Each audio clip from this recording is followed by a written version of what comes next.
On a different front, Axios this week reported that President Trump, if he gets a second term, will sort of dial back, for lack of a better term, DEI programs that the Biden administration has put in forth. Obviously, I know you disagree with that. I obviously believe that you don't want him to get a second term. That said, if that does happen, what do you think that would do to race relations in this country? Well, let me say we're going to win, so it's not going to happen. But I think that, listen, today is actually, I believe, an anniversary in terms of Dr. King, right? And I was just in Selma, and we acknowledged the 59th anniversary of Bloody Sunday. I think it's really important that we as Americans always embrace our history, the parts that we're proud of and the parts that we're not proud of, but that we can't forget. And we should all agree that we should teach history, we should learn history if we're to ever have an accurate idea of where we want to go and where we don't want to go in the future. And that means also acknowledging the importance of diversity. It means acknowledging the importance of the fact that everyone should have equal opportunity to compete and equity. And then, of course, inclusion, that, hey, let's look around the room and see who's not here, and did we leave the door open? Boy, oh boy, oh boy, oh boy, oh boy. We got to talk about hiding Kamala Harris, who is facing some bad news on multiple fronts. Because although she is currently still in the honeymoon period with the mainstream liberal media who refuses to criticize her, there are Democrat strategists that are starting to get concerned that Kamala Harris is spamming the strategy of running from the media a little bit too much. In fact, it could be an unforced error because at some point, people are going to demand answers from Kamala Harris, and she can't just hide forever. I think it was kind of an unforced error. I don't know why they've made this into such a big deal. Had she been giving interviews throughout the course of the last couple of months or the last 6 weeks, I think this would not be that big of a deal. Look, if I were in her shoes, I would do an interview with local press. She's traveling to Georgia. She's traveling all over Pennsylvania and Wisconsin and other places. And I think the best thing for her to do would be to speak to local media in those states, because we know that media is very much trusted when it's local media, the people that are neighbors with the very people whose votes she wants. So I don't know why she hasn't been doing it. Okay, wait, Julie, I got to ask you about that, though, because you know what's going to happen. If she picks local media, which is, local media is great in some regards because they speak very much to issues in these battleground states. And we know that obviously matters very much, right? This really comes down to a handful of states. But those bigger issues, the familiarity with her record, both in the Senate as a candidate, as vice president, that's not something that a local reporter is going to have a handle on. We've all been local reporters. We've all been political reporters here in Washington. We know the difference. Yeah, we all know the difference. And the difference is not what Breonna Taylor thinks that the difference is, okay? The difference between the local media and the national mainstream liberal media is that the local media, at least they pretend to do journalism, right? They attempt to do journalism, which is not something I can say about the big liberal legacy media. One of the programs that she started on truancy, which is what a lot of people have been hitting my Twitter feed about, how, that program, from their criticism is it separated black children from their families. Mm-hmm. She talks about the fact that, there were a lot of tough decisions that were made, but I stand by them. She's going to have to talk about that more fully. Kamala Harris never sent parents to jail for their kids' truancy. Yeah. So speaking of Kamala Harris flip-flopping from her 2019 positions to whatever she's trying to be today, okay, maybe communist light. I'm not entirely sure how you would define it, but she's still a communist, okay? That doesn't change. That hasn't changed. But one of the reasons why her 2019 campaign collapsed and imploded on itself almost immediately is because of Tulsi Gabbard, a.k.a. Kamala Harris's worst nightmare. And yes, Kamala Harris has basically entered a nightmare scenario because Tulsi not only is helping Trump out with the debate, which is probably part of the reason why Kamala Harris is now all of a sudden panicked about a debate. She's trying to get out of the debate by changing the rules that she originally agreed to. But she's now come out and formally endorsed President Trump in Michigan today at a National Guard event in what is a key battleground state. Because I am confident that his first task will be to do the work to walk us back from the brink of war. We cannot be prosperous unless we are at peace. And we can't live free as long as we have a government that is retaliating against its political opponents and undermining our civil liberties, weaponizing our very institutions against those they deem as a threat. Kamala Harris has done this over the last 3.5 years. She won't hesitate to continue that if she is elected as president. President Trump has been their first and foremost target in this because they don't want us as voters to even have the option to vote for him. I've been their most recent target, added to a secret domestic terror watch list after exposing the truth about what kind of dangers we would face if Kamala Harris is elected as president. We as Americans must stand together to reject this anti-freedom culture of political retaliation and abuse of power. We can't allow our country to be destroyed by politicians who will put their own power ahead of the interests of the American people, our freedom, and our future.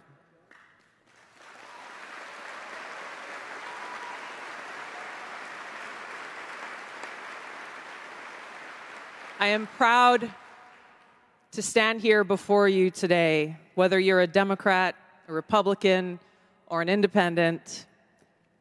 If you love our country, as I do, if you cherish peace and freedom as we do, I invite you to join me in doing all that we can to save our country and elect President Donald J. Trump and send him back to the White House to do the tough work of saving our country and serving the people. Thank you very much. Thank you very much, Mr. President. Yeah, so this is amazing, okay? You now have Trump assembling a team of former Democrats who have taken a red pill, so to speak, and they're saying, you know what?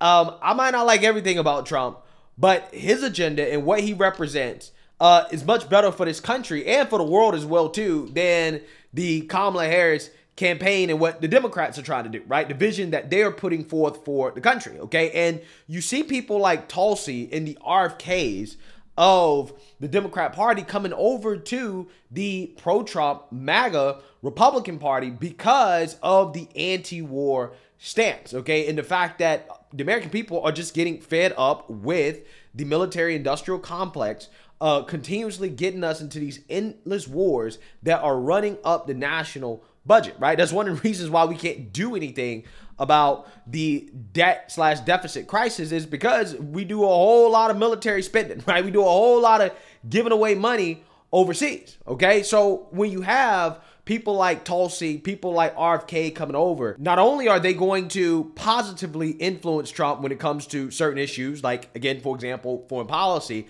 but also hopefully they provide the boost in the polls that Trump needs to take down Kamala Harris. And all indications point to somebody like RFK's endorsement absolutely mattering when it comes to his supporters and who they're going to vote for in the upcoming election. Well, I think there's a tremendous upside. I think it's tangible and substantial. Tony Fabrizio, who's a pollster that I've known and worked with for a long time, is the lead pollster for the internal Trump polls, released a memo today going through the 7 battleground states that a lot of people have focused on, talking about North Carolina and Pennsylvania and Michigan and Wisconsin, Nevada, Arizona, and Georgia.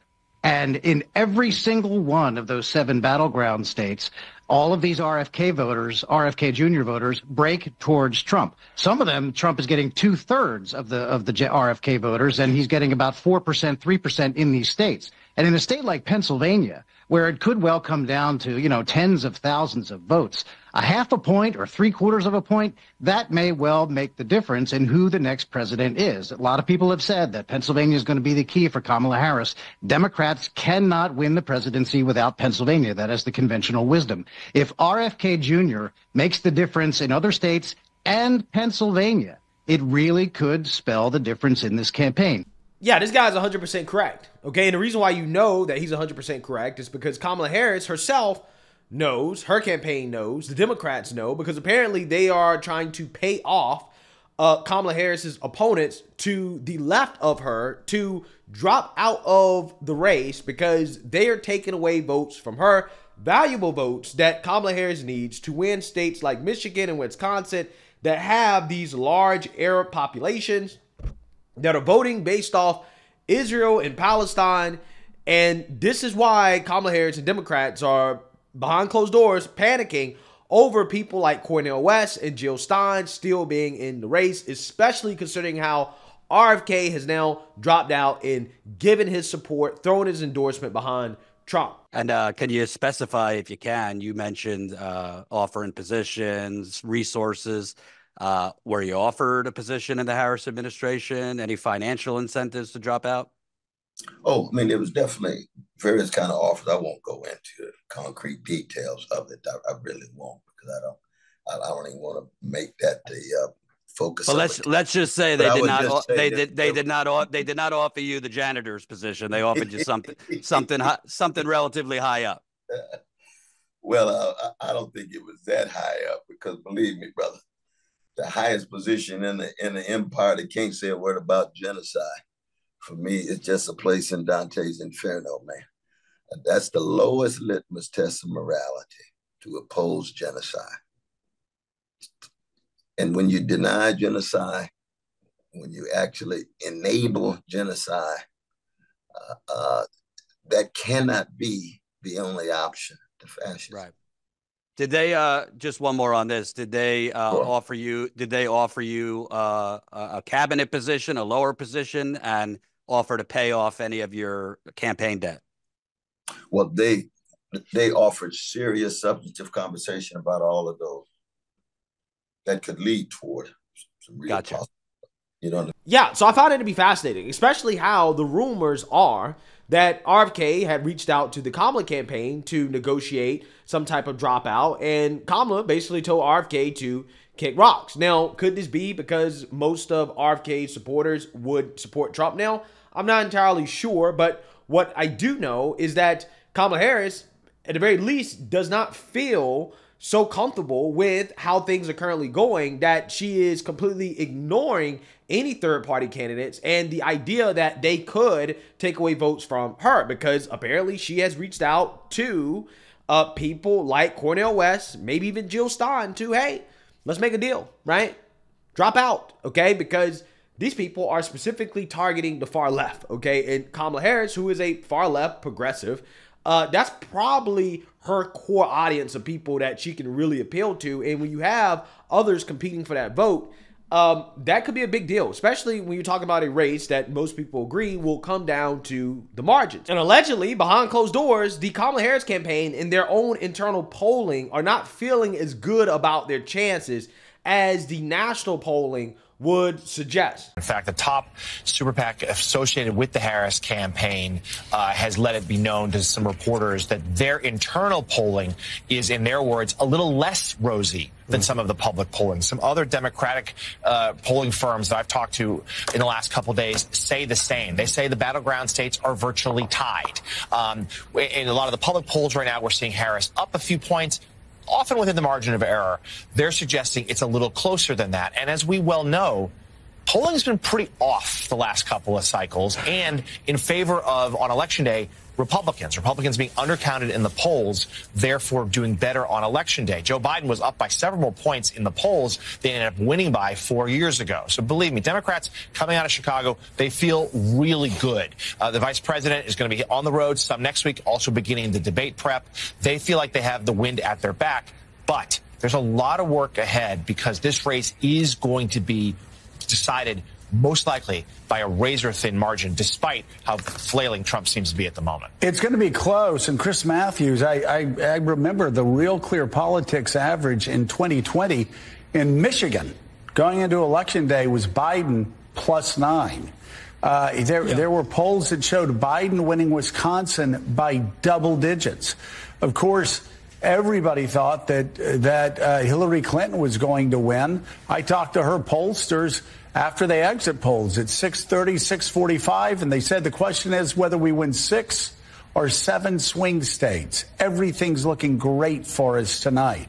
Democrats have a reason to play scared, to play as they've all said, like we're 3 points behind, a field goal behind. Yeah, they're playing scared, not because it is some genius strategy that they have come up with. They're playing scared because the mainstream liberal media allows them to play scared, right? Because this strategy would not work if they didn't have the mainstream liberal media on their side, okay? So you can kind of see why Kamala Harris is not doing any interviews, okay? Why she's trying to pay people like Cornel West to get out of the race, okay? Why she's trying to avoid debating Trump at all costs, because she knows that she is weak, okay? That her campaign is built on a house of cards, that her support is inorganic, okay? It's not authentic, okay? It is artificial, and it can come falling down at any time, right? One slip up, one bad mistake, and it could be over. So, hey, we'll see, but it seems as if Trump is gaining more momentum and more support